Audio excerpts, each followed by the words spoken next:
Hello, everyone. Welcome to Find Ways to Win. I'm your host again, Fitzgerald Stevens. Hoping you guys had the day you want, achieve what you want, and follow the work that it took to get it. We appreciate everyone tuning in. I thank you for the new subscribers and people coming in and then trying to support this channel. It's very, very much appreciated. Definitely thank you guys. For taking time out of your schedule to look in, and going to talk to you about a subject that came to me today while I was out and about and everything. And I think it's something that all you can relate to. Never fully reveal your skills without proper compensation. Never fully reveal your skills without proper compensation. It is so interesting how so many people just talk too much.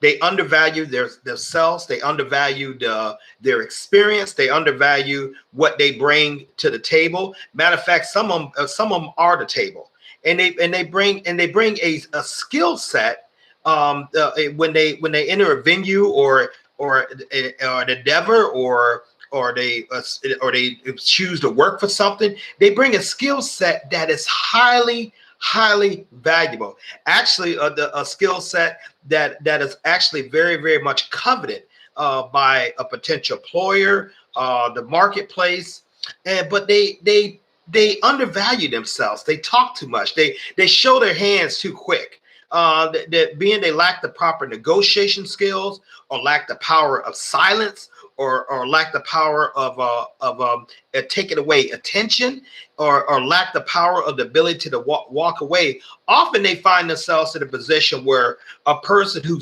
understands exactly what he or she has, they underbid them and they pay them far less than what they would get if they only knew their value. See, we talk about this a lot. We talk about the power of self-esteem. We talk about the power of being on your game, the power of knowing your craft, knowing your market, knowing your audience, developing and improving yourself, constantly awareness of where you are, constant seeking to keep that edge on your life and that edge of your game, constant learning and constant developing your skill set, because that is what is going to earn you the notoriety and the capital you need to live your dreams. Now, what do I mean by your skill sets, or don't fully reveal your skills? Well, remember, the word fully means completely, totally.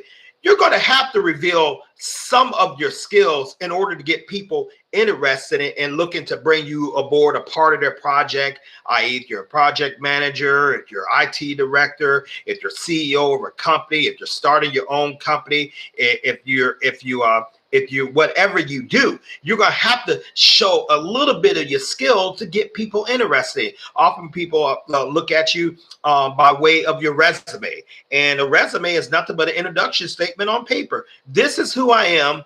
This is what I've done. And sometimes people write out different points in that resume.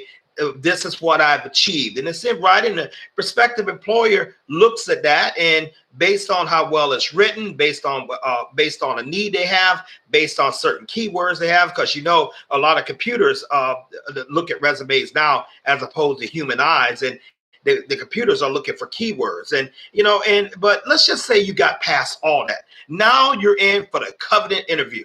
You're going in the interview, and I'm going to even accelerate this a little bit. Let's just say you have actually made it through the final interview process.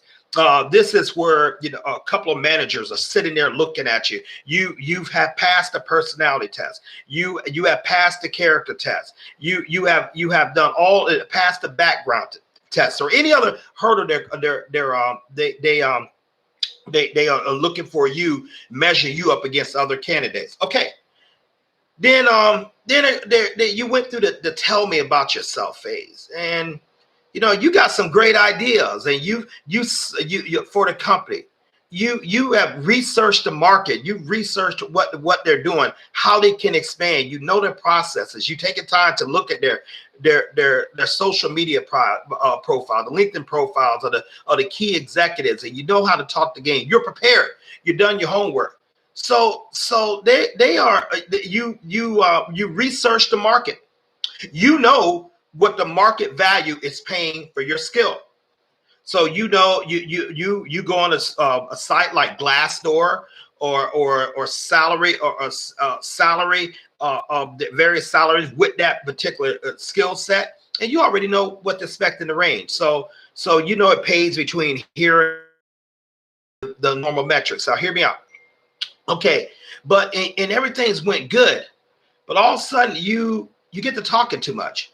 You begin to reveal too much of your knowledge and your understanding of the process. You don't have the ability to just tell people just what they need to know until it's in your advantage to give them more. Now, when you're working for anyone, when you're building an organization, I had an old coworker that told me one time, Fitzgerald, people will show you how to sell them.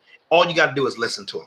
Okay, so that employer, obviously they want you, they want your skill set, and but you get around there. Hey, I looked at these processes and I really think you put this automation system in right here, or you cut this thing out here, you can increase your margins by 15% over the next quarter. They may not even saw that. They not have even saw that.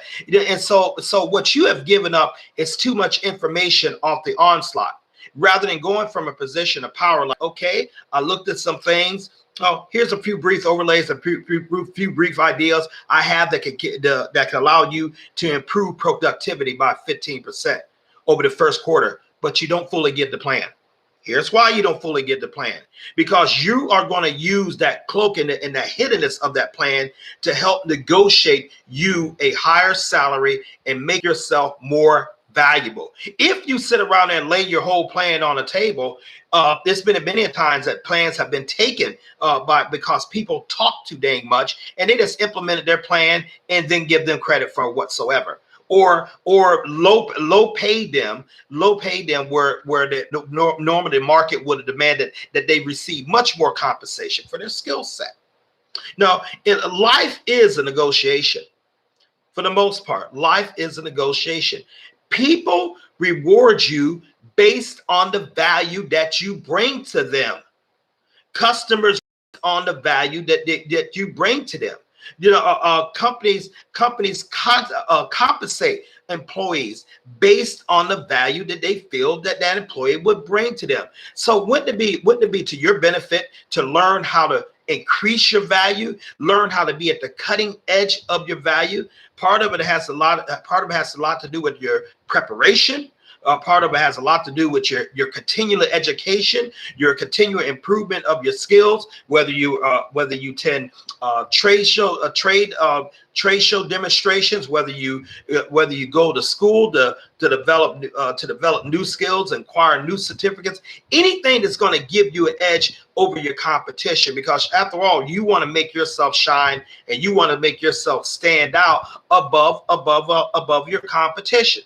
Okay, so you get to talking and you have something written out. You just slide it over think of that project as akin to a business plan. You just slide it over to them and you keep silent. You let them look at it, because unbeknownst to them, you've already done enough research on the organization within the business environment. If you're trying to strike out on your own, you've already done enough research on your markets. You know exactly what can be used to improve efficiency, to make more income, to save time, and to cut costs. Three components that businesses run on. You just present that to them just a little bit. You address the problem. You have a written solution out. You just give it to them in addition to the resume that they've already looked at it, and you be silent. You let your work speak to it. Now, what is that going to do? If I'm looking for top tier talent, and Khadijah, does that to me. She slides a sheet of paper with a brief overview of a plan of a problem that she has seen that I haven't seen, or a way to improve my efficiency, my profit, but saving me a time and it saved me cost. I may not say anything, but you know what? I'm looking at this like, wow, this is someone who I really, really want on my team. This person has initiative. They're proactive. And my God, they have thought about this. And you know what? I can see this actually work. They have brought something to me that I didn't even really think that I didn't really even have consider. But my God, this is probably the missing key to what I need to get to a breakthrough to expand my brand. Okay. So Khadijah has my attention, but I'm not showing my hand. She's not showing her hand, meaning that she's not getting excited. I'm not fully getting excited, but I'm like, man, I have got to get this individual on my team because I can't lose her to a competitor. Now, this is where you have to learn how to read people's body language. This is how you definitely have to keep your emotions in check, and you definitely have to practice the art of silence. In the world of sales, it has been said in common vernacular, he who speaks first loses. And you can apply that to mostly any negotiation. He who speaks first loses. But you're not speaking. Your written plan that you just gave them, just a brief overview, not the full plan. And then once you see interest, or once they say, yeah, once they would use like keywords, this is impressive, interesting. Those are all green lights. Good work. Very well thought out. Those are all green light sayings. That's why you have to know how to read body language. You have to know you have to know when the energy of the room is shifted as far as for your favor. And so I'm looking at this, and I may not make an offer after a while. You know why? Because I'm going to go consult with my other senior team management. Hey, listen, I had a candidate that gave me this right here. Obviously she's well prepared. Obviously she's done a research on there, but I really think, instead of maybe look at her like something like a middle level manager, we probably need to make her a senior manager. But because she takes initiative, she's thoroughly thought this out. Now, you can't do that if you haven't prepared. See, Khadijah has prepared for herself. She has honed her skills. She hasn't fully revealed that she's already done worked the project out to start to finish. She just gave them a little taste of it. And that taste is enough to create interest. And so after they get back to the candidate, they decide that they're going to use words like, hey, we have decided, not considered, we have decided to make you an offer. Okay, you thank them for that, and like with any offer, no matter how many you have, and no matter what's going on, you always take it. Okay, you can negotiate your salary later, but you always take that offer, because one of the number one mistakes that a lot of candidates make is that they put the employer off. The employer, and we're going to talk about working with someone else tonight. They put the employer off, giving them time to consider another candidate who's willing to move right now. See, business loves speed. Business loves speed. And so if an employer sees any form of hesitation with you, if they see that they may lose you to someone else, or you're not interested, no matter how good you are, they'll just go to the next candidate. This is fact. So you take the offer. Now here's where the other thing comes in. Once you take the offer, then you're looking at something. Okay, let me start negotiating my salary. Remember, you got the offer because you took initiative, and you gave a brief overview of a plan that solves a problem that this particular entity has, this particular company has, that maybe they didn't even realize they had, but you uncovered something, and that can produce more profit, cut more costs, and save more time for them. So you've already done that.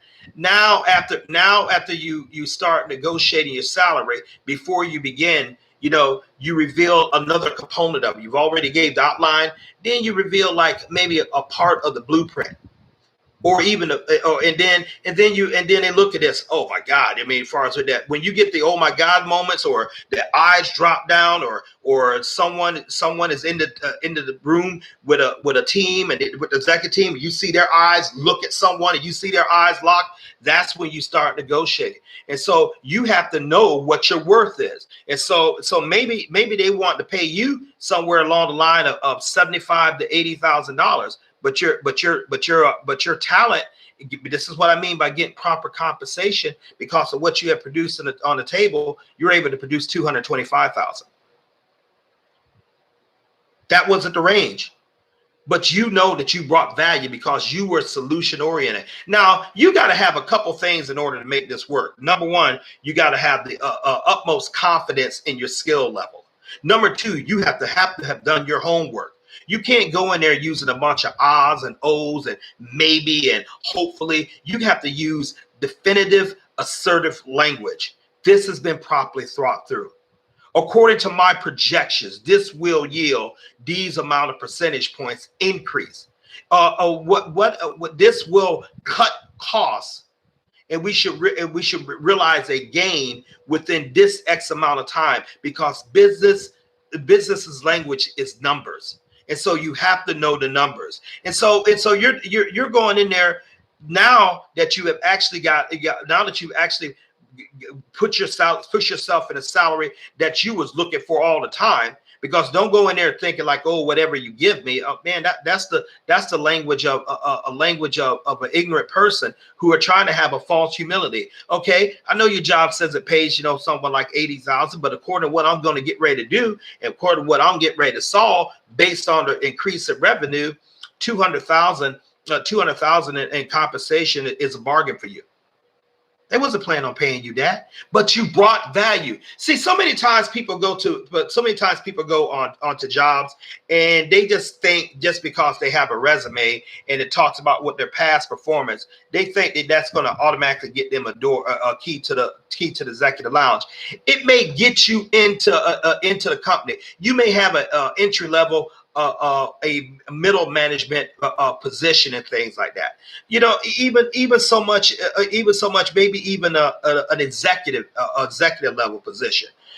But if you were just to take some time, especially if it's a job that you want, to really, really do your research, to really, really be paired, to have a thought solution for a need that they have that sometimes they may not even realize, and then you base your salary and your negotiation based on what that is going to bring. Now, after you do that, after you do that, now you start taking control. What do I mean by taking control? You start tell them what you're going to need to bring these numbers to pass. You're going to start telling them the support team you're going to need. You're going to tell them you're going to tell them what it's going to take for you to get the distribution, and for you to get the key personnel people that you need to bring this in the past. Well, you have to, in order to justify that, you have to bring them something of value much more than what they're paying you in that team. Because you have to show them, and you're paying them. If they're paying you rather 200,000, and that's just your salary. Well, your project better be making 10 times more in profit for them. Keep that in mind. Sometimes even higher than that, but at least think in 10 times more. So for the mathematicians out there, you do 10 times 200,000. That's what you better be bringing in profit minimum, far as you implemented this idea. And then you get to work, and you do everything in your power to make sure that you produce, to make sure that you win, because now they have taken a chance upon you. Now they have believed that you're able to deliver. Then and only then do you fully reveal your skills. When you have negotiated proper compensation, when you have negotiated proper support systems, and when you have negotiation proper key personnel that you're going to use to bring this to pass, then and only then do you fully reveal your skills. There have been people who have been timid about this, and they haven't understood this, and they haven't been proactive about their future, and they walk in with the mentality, anything you give me will be fine. It sounds good, it sounds humble, it sounds religious, but it's silly. It's silly. I would dare to say very foolish language, because business loves confidence. The market has to believe that you can produce. I mean, that's what drives the Dow. That's what drives the NASDAQ. That's what drives the stock change. That's what drives values of companies. They believe that that company or that leader can produce a certain rate of return. That's the way you have to deal. That's the way you have to deal, and that's the way you have to go in and negotiate it. So when you talk about fully revealing your skills, now I hope you get what I mean by that. And you know what? And it took me a little time to learn this. And, and I'm still tweaking this. I'm still working on this. You see, when you go in a negotiation, when you go in desperate, when you go in needy, when you go in nervous, you're not showing confidence. And just as much as you want to win in this deal, you better believe your employer wants to win too. And your winning is you're going to go ahead and get the salary that you plan for, that you produce for, that you work projections for, that you went proactively for. That's your winning. His winning is, I'm going to get your talent, but I'm going to get it at my price. Never, ever, ever. If you're very, very good at something, if you're fully engaged in your skills, and you fully know your product, you have positioned yourself practically as an expert in your field, never negotiate below market price. Never negotiate below market value. Now you even have to even get more savvy, that you look at increases like every quarter. As far as if you're producing, you tie your compensation to bonuses and certain perks on top of your salary. And so you do these things, but it's going to take preparation for you to do it. You can't go in being timid. When you're going after a lion, man, you better come prepared, because you either going to eat him or he's going to eat you. Far to say like that. So only one of you guys coming out of that room.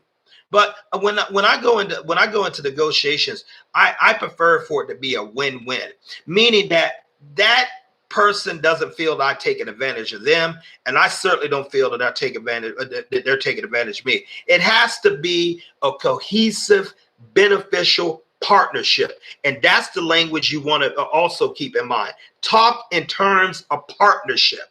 Don't talk in terms like, as I'm an employee here, I want to partner with this company to see what we can produce together. That's the language of leadership. And and you're trying to stand out. You're trying to position yourself above your peers. You want to walk out the room like, wow, I really think I hit it out the park. And you want that employer to say like, wow, that man or that woman was incredibly prepared. I've never seen someone better prepared.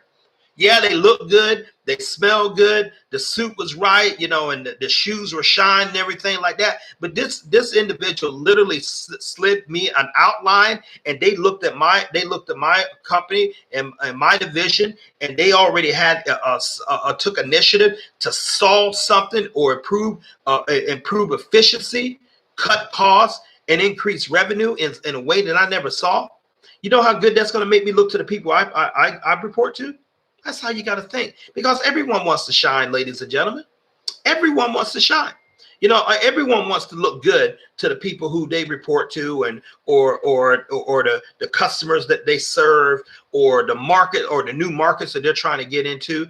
And so you look good by producing, and you look good by being consistently producing. Okay, and so just a couple things we're sitting around there observing, and that I know that will really, really work well for you. I want you to take this information and really start applying it, especially in the area of negotiation. Now, there's other things I could talk to you guys about that I'll probably come on and do another stream about. Not probably, but I plan on doing another stream about those things. But all these things go together. Excuse me. But nothing beats preparation. Nothing beats being proactive. Nothing beats knowing your market, knowing your employer, knowing your customer. You don't go in there with the idea that you hope you'll get lucky.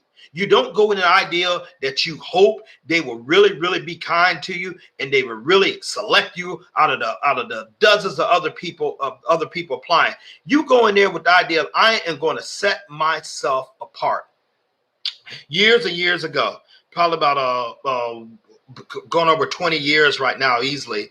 When I used to live in Atlanta, we had an area up in Atlanta, very affluent area called Buckhead. And up in Buckhead on the corner of Piedmont and Peachtree Road, there was a store there called Tower Records. You may not believe this. There was time that you can go buy LPs and 8-tracks and cassettes and CDs, you know, just as plentiful as downloads. You may not believe it, but it was true. And so I was in there being a music lover. I was looking at some music. And I remember calling a friend of mine, Michael Delco. I said, Michael, I need some music, man. I need to get some new stuff. Anybody you can recommend? He said, yeah, man, go ahead and buy this. Go ahead and pick up this artist called Kim. And I've been a Kim fan ever since. You know, bought the album Chemistry. But while I was sitting around there, still walking around, I saw a poster, and it had the Grateful Dead. Now the Grateful Dead was formed by Mr. Jerry Garcia, you know, and a brilliant musician, flamboyant, but you know he had a huge following of people who loved his music. But that wasn't what drew me to him. On the poster, on the standout, there was a quote that Jerry Garcia said. He said, don't really strive to be the best of the best. Be the only one who does what you do.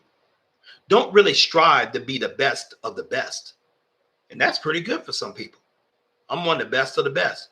Now, Jerry took it to a whole nother different stratosphere. He said, be the only one who does what you do.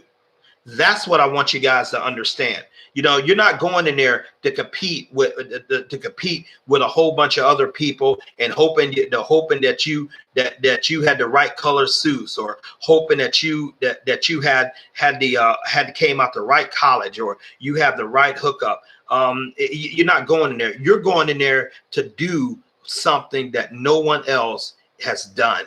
You're going in there prepared. You're going in there with written solutions to solve a problem that you have researched because of your research on the company. You're going in there and finding a way to win to get exactly what you want. And you're going in there to get paid market value compensation. That's what you want. You know, and if you implement a couple of these techniques, you will find that your productivity, especially when you get ready to start new careers or even expand your existing career, this will be a strong way for you to achieve some of your financial and your life goals. Ladies and gentlemen, people love thinkers. I mean, as an employer, when I own my company, and as the companies I still own right now, man, one of the neatest thing I love is when an employee takes initiative. Man, I love that. I love when an employee takes initiative. Even if I don't use the plan, I just like the fact that they thought out something, that they looked at ways to solve and bring me value. You don't think they're going to get rewarded for that? You don't think something else extra is going to be in it for them? You don't think if I look to expand, you know, I'm going to consider them for doing something I want to do? And you don't think that company is going to do the same thing for you? You know, you got to bring value, people. You got to bring value. It's not enough, you know, it's not enough to have good conversation, you know, because, you know, when you're dealing with busy people, their time is important, but so is yours. No, in your first conversation determines that you're going to get a second one. In your first conversation, you better bring value. You better give them something interesting in order for them to want to follow up with you or want to hear about you. In other words, your resume and your file is just going to go in the masses along with everyone else. You could use a cream colored paper stock, and you could use a gray paper stock, or you could use plain white paper. But it's just going to go right in that pile if you don't have something to stand out. Ladies and gentlemen, it's not the boldness, it's not the type of text you use on your resume. It's not the key words that you really put in all the time. Is getting that face-to-face interview, getting that interface when you're sitting in front of the decision maker and you give them something written of value. You never fully reveal your skills, but you show them that you have done enough background, you've done enough preparation that you can solve something that they're having need of solving. Now, if you get one of those employees, if they don't appreciate that, you're not going to be happy there anyway. You walk, because you could take this technique and go to practically any other competitor, and they will love to jump all over your ideals and attain you because they see you have value. So it's not necessarily that you just going to take anything. You got to go negotiating from a point of strength. That's how you have to face life. You have to go in from a point of strength. You can't go in hoping, and I hope they'll call me back, and I do, and I hope they'll follow up, and I wish they think. You got to know on day one that you made an impact. You made a positive impact. And these are a couple of things that you want to keep in mind, on how to win, because the game is about winning. There are winners and losers. No, nothing wrong with that. You just don't want to be on the losing side. And you definitely want to position yourself to win as much as God has given you the ability to do. And that's going to revolve your preparation. You know what? If you're lazy, these ideas are not going to work for you, because sometimes you got to take free time. You got to take your free time. You got to prepare. You got to get on your internet, and you got to look up different things. You got to know background about people, places, things, expand the markets there, and you got to show how you're going to bring value. And is it the same way when whether you're in a relationship? People want to see what value you bring to them. You want to see what value they bring to you. Isn't it whether the same if you go out and make a purchase, whether a home or a vehicle or an investment? What value is it bringing to me? Am I going to get more value than what I'm paying out? And usually when the answer is yes to that, you got a strong indication that that person is going to buy for you. Why not do the same thing with an employer? Why not do the same thing with with negotiating a better quality of life for yourself? Going from a strength to power, and you're going from a strength to power by being able to be solution oriented. That individual wants you to make their life easier.